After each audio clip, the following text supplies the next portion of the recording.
Halo Sobat Traders. ketemu lagi bareng saya Swendi Saya Michael Yudi. dalam acara Ngobrol santai. Forex dan ya seputar market. Seputar market atau ekonomi juga boleh. Oke, Ya. kita lanjut terus nih. Kalau buat yang ngikutin podcast sebelumnya, ya ngobrol santai sebelumnya, materinya udah bahas tentang apa? Suku bunga, lagi Kemudian inflasi. inflasi. Nah, untuk tema kali ini Kita mau bahas Amerika resesi benar apa tidak? benar atau enggak resesi. Oke, jangan lupa like dan subscribe. Tanda loncengnya juga, teng supaya dapetin notifikasi video-video kami berikutnya. Oke, jangan lupa. Jangan lupa. Oke, kita langsung aja bahas. Kita ngobrol santai aja. Yes. Ya, pokoknya pembahasan kita ini berbobot lah ya. Yes. Daging semua. Oke, jadi kita membahas tentang Amerika resesi benar atau tidak. Iya. Nah, bro, dua minggu lalu ya, Amerika kan sudah rilis data inflasi kan, inflasi untuk bulan Juli, ya, Juni ya, Juni berarti ya Juni, itu hasilnya naik lagi bro, dari 8,8 menjadi 9,1. 9,1. Ya, dan itu merupakan inflasi tertinggi Amerika selama 40 tahun terakhir. Iya. Ya.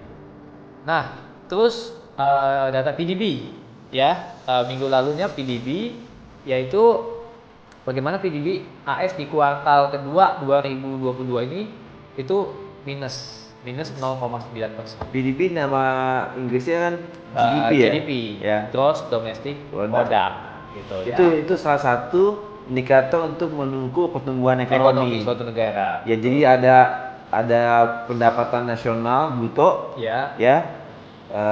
kalau Inggrisnya kan GNP ya kan, ada juga GDP ya. Oke. Nah, kalau GDP kuartal kedua kemarin minus 0,9, ini jadi yang kedua nih minus tahun ini, yaitu di kuartal pertama minusnya 1,6. Ya, jadi minus ini kan berdasarkan perhitungan dengan periode sebelumnya. Betul. Jadi dia sebelumnya dengan yang berlangsung. Ya. Nah, ini ternyata yang sekarang ini dia minus. Ya. Berarti pertumbuhan ekonominya itu istilahnya merosot. Jadi minus. Ya, gitu ya. Nah, kalau misalkan menurut teori, ini kan sudah minus dua kali. Dua kuartal. Minus 2 kuartal, ya 2 periode ya. Ya. Perhitungan itu bisa dikatakan memasuki resesi. Tapi dibantah sama Janet Janet Yellen. Ya. Janet Yellen kan itu Menteri Keuangan Amerika Serikat. Mantan Ketua Fed juga. Mantan Ketua Fed, Bank Sentral Amerika. Ya. Nah, dia bantah. Karena dia merasa apa? Dia merasa sedang ada penurunan aja gitu ya.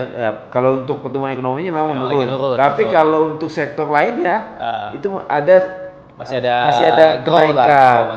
pertumbuhan. Contohnya tenaga kerja katanya masih ada pertumbuhan ya. Pertumbuhan. Data tenaga kerja yang biasa ditunggu-tunggu trader gitu. Ya, betul. Data apa namanya? Non-farm payroll yang biasa setiap hari Jumat minggu pertama. Itu yang terakhir kemarin itu ada kenaikan. Betul. Nah, itu kan itu salah satu indikator ekonominya kan. Iya. Itu data non-farm payroll itu ada kenaikan. Ada kenaikan. Jadi makanya dibantah sama Janet dan Yellen. bahkan tadi malam ada data manufaktur. Ya. ISM manufacturingnya PMI ya. Amerika. Nah, itu kan data manufaktur. Industri Kalau manufaktur lah ya.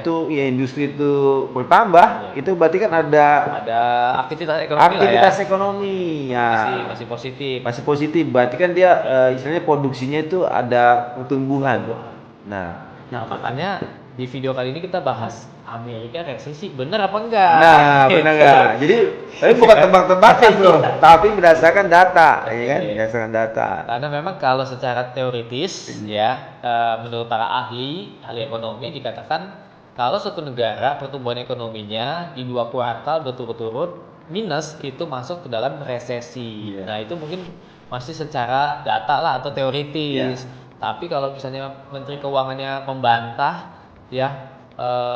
Ya memang ada penurunan ekonomi, tapi sektor tenaga kerja yang menjadi salah satu indikator masih oke.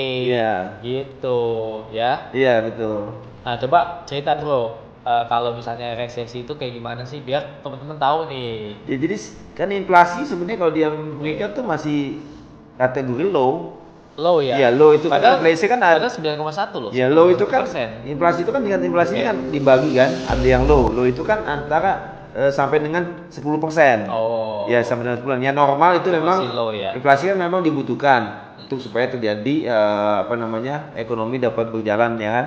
Itu biasa normalnya 2%. Oh. Nah, kalau misalnya sampai 10% itu masih kategori low. Masih low ya. Iya, yang agak tinggi itu dari misalkan 10% sampai dengan 100%. Oh. Nah, kalau udah Di hyper atas 100. di atas 100. Nah, itu dia Hyperinflasi. hiperinflasi. Nah, itu masalahnya ini memang tertinggi sejak 40 tahun ya. 41 tahun ya. 41 tahun ya. Tapi kalau dilihat tadi dibantah sama Yellen, ya berarti memang ini bisa dikatakan masih belum resesi ya. Secara teori sih memang masuk resesi karena 2 kali kuartal Betul. itu dia minus. Oke, saya baca nih, saya baca internet lah ya. Jadi kalau buat teman-teman nih yang dia gampang mau mencerna ya resesi, krisis atau apa gimana ya, contoh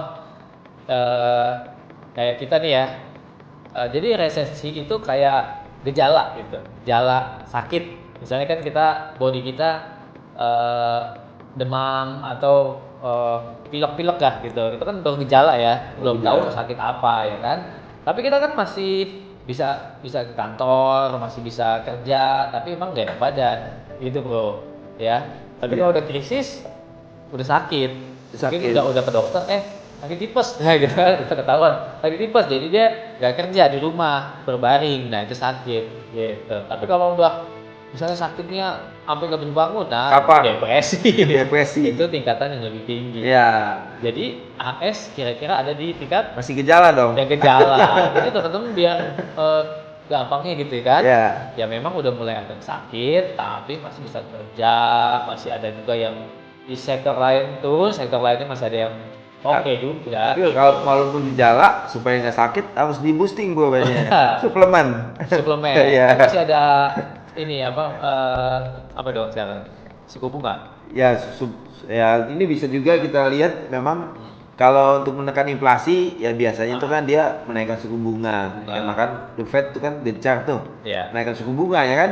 Nah, itu supaya menekan inflasi, supaya apa? Supaya masyarakatnya itu lebih banyak ya mengeluarkan uangnya untuk membayar pinjaman, sehingga uang beredar di masyarakat itu berkurang. Kalau uang beredar di masyarakat berkurang, itu nilai mata uangnya bertambah. Sehingga kan kalau bertambah ya, kalau misalkan barang dan jasa produksinya tetap ya, tidak ada perubahan harga, ya itu berarti kan inflasi akan kemampuan membeli lebih tinggi ya, dan akhirnya inflasi tertekan gitu. Nah, setelah data inflasi ya kan, terus kemarin di Juli akhir juga The Fed naikin suku bunga. 0,75 lagi 2 kali ya, jadi betul-betul yang 0,75%. Nah, tapi dolar melemah bro, dari sejak pengumuman Fed itu sampai sekarang nih udah 2 minggu. Melemah ya, karena ada pernyataan dari Jerome Powell ya, Tuan Fed. Ya, pernyataannya apa tuh bro? Pernyataannya katanya, maksudnya indikasi pertemuan berikutnya dia nggak seperti yang sebelumnya. Kemarin kan kayaknya pede gitu ya, gua naikin segini yang paling gede gitu. Tapi kayaknya buat pertemuan nanti berikutnya apa di September, dia bilang ya nanti ya buat NC lihat tunggu data gitu. Itu yang bikin dolar langsung koreksi panjang. Iya, pasar 2 minggu meresponnya jadi negatif. Betul. Ya karena wah ini ada apa itu kan. Jadi dia agak koreksi. Dolar Amerika agak koreksi yang melemah jadinya kan. Tapi aji mumpung juga sebenarnya trader, maksudnya gini ya. Kita kan trader teman-teman ya. Kan kita kan bukan orang Amerika gitu kan. Kita kan cuma pelaku bisnis trading ya kan. Ini aji mumpung artinya apa? Oh, momen Fed ngomong gitu sama investor-investor di sana dijadikan aksi koreksi. Jadi kita juga ya ngikut aja gitu, ya kan? Artinya peluang selalu ada gitu ya. Selalu ada. Market ya. Ada. Tapi memang siap-siap juga menunggu untuk dia kembali menguat. Sesuai tren, karena ini belum ada perubahan tren ya. Belum. Masih tetap koreksi ya. Iya, kalau dia tren panjangnya masih cenderung dolar menguat. Nanti tinggal menunggu momen ya, di mana nanti ada data-data ekonomi Amerika ya yang mendukung untuk pertumbuhan ekonomi Amerika untuk semakin naik. Nah, itu dolar kembali menguat. Nah, itu peluang sobat trader. Jadi tetap ada peluang di dalam trading ya. Sebenarnya kalau mau dia turun pun itu peluang. Betul. Kan Kalau two ways opportunity. Two ways opportunity. Kalau mau naik pun itu peluang. Kita bisa masang keuntungan. Jadi nggak ada kendala ya. Jadi mau terjadi resesi di Amerika nggak ada kendala ya. Jadi resesi di negara lain nggak ada kendala karena itu bisa peluang dua arah. Tapi kita berharap sih AS bisa sembuh. Ya. Maksudnya gejalanya mumpung masih gejala sembuh. Gitu. Karena gini, kalau AS sakit dia bisa menular pengaruh ke negara-negara lain. Kita udah lihat tuh 2000 yang terakhir deh 2008 ya. Itu kan krisis ya. Krisis terjadinya resesi ya. Bagaimana di situ terjadi yang pasar perumahan, bisnis KPR-nya itu kan macet. Itu bikin subprime mortgage ya sampai Lehman Brothers bangkrut itu melebar gitu. Jadi kita harap Amerika bisa sembuh. Gejalanya hilang. Oke. Nah, sekarang berarti buat teman-teman nih podcast kita ini untuk menambah pengetahuan gitu, dan kita selalu update dengan informasi yang baru gitu ya. Jadi teman-teman jangan lupa sekali lagi, kalau misalnya ada pertanyaan seputar forex, seputar fundamental, kebijakan-kebijakan, boleh nanya nggak? Boleh aja.